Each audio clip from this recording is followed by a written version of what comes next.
How to activate Microsoft Office 2010 without key. Hello everybody, in this video we are going to teach you, so let's start without any delay.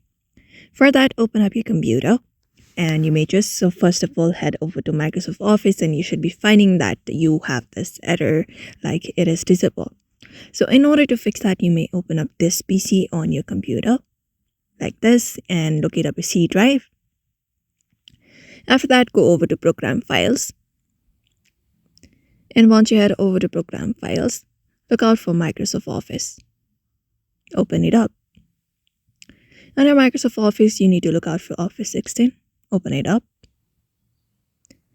And then once you open up Office 16, look for this exe file, which is OSBPRM. So just go ahead and locate it up. Right click on it. And you just need to run it as an administrator. You can follow this method for about 2 to 3 times until you activate your Windows 10 product key. Your Microsoft Office product key, and that's it. So that is it for now. You may follow this method in order to activate your Microsoft Office product key. So I hope this video was helpful. Give it a thumbs up and subscribe for more tips and tutorials, and we will see you on the next video.